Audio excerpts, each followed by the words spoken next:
एक गांव था भैंसवादी। नाम से ही समझ आ गया होगा कि वहां भैंसें इंसानों से ज्यादा थीं। उसी गांव में एक गोल मटोल मासूम सा भैंसा रहता था। नाम था उसका बबलू। लेकिन बबलू बाकी भैंसों जैसा नहीं था। उसे तालाब में बैठकर घंटों जुगाली करना अच्छा नहीं लगता था।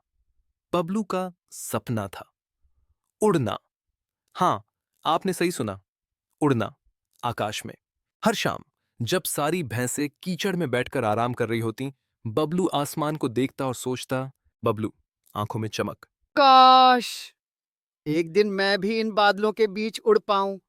भैंसा नहीं, एयर भैंसा बन जाऊं। सपने बड़े दे थे, पर लोग छोटे सोचते थे। बबलू का चाचा गोलू हंसी में लौटपोट हो गया। गोलू हंसते हुए, भैंसा उड़ रहा है। हाँ हाँ, और मैं व्हाट्सएप पर उड़ान की टिकट भेज रहा हूँ। पर बबलू ने हार नहीं मानी। सबसे पहले उसने अपने कान फड़फड़ाकर उड़ने की कोशिश की।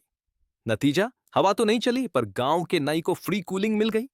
फिर आया मेला वाला ट्रैम्पोलिन प्रयोग। बबलू कूद पड़ा, एक उछाल, और फिर सीधा गन्ने की रेहड़ी में लैंडिंग। गन्ने वाला। अरे बाप रे, भैंस आकाश से गिरी या हेलीकॉप्टर से? एक दिन बबलू मिला चिकनी से। चिकनी एक मुर्गी थी, जिसकी आवाज जितनी तेज थी, उसका कॉन्फिडेंस उससे दोगुना। चिकनी तीखे लहजे में, उड़ना है तो सबसे पहले 20 किलो घटा और मेरी मक्की खाना बंद कर। बस फिर क्या था।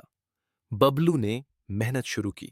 सुबह की दौड़, या कहें धीमी चाल, हल्के पुशअप्स, डेरेज बार और योगा।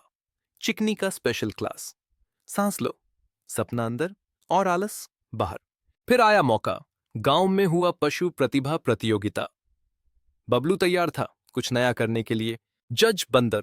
अपना टैलेंट दिखाओ, हंसाओ, रुलाओ या उड़ जाओ। बबलू, मैं आज नहीं तो कल उड़ूंगा, लेकिन अब डर के नहीं, हिम्मत के साथ गिरूंगा। बबलू दौड़ा, रैंप से कूदा और दी वो 3 सेकंड के लिए हवा में था। केले के पत्तों से बनाए गए पंखों के साथ फिर सीधा भूसे की ढेरी में गिरा। लेकिन क्या कमाल की 3 सेकंड थी वो। पूरे गांव में सन्नाटा। फिर गूंजा जोरदार तालियों का शोर। लोगों ने बबलू को उद्धत्ता तो नहीं देखा, पर गिरते वक्त उसकी हिम्मत देख ली। जिंदगी में जरूरी नहीं कि हम सच में उड़ें। कई बार उड़ान सिर्फ कोशिश करने में होती है। बबलू गिरा, लेकिन पहले कदम पर नहीं रुका। उसने मजाक भी झेला, चोट भी खाई, फिर भी कोशिश करता रहा। तो चाहे तुम भैंस हो, मुर्गी हो या इंसान, अपने सपनों से मत डरना। गिरोगे तो भी सीख लोगे। और हां, अगर उड़ना चाहो तो केले के पत्तों से मत करना, हेलमेट जरूर पहनना। अगर आपको बबलू की उद्धती हुई हिम्मत पसंद आई तो लाइक जरूर करें, सब्सक्राइब करें टेल्स विद अना को। फिर मिलेंगे एक और नई कहानी के साथ, जहां सपनों के पंख होते हैं और किरदार थोड़े मजाकिया।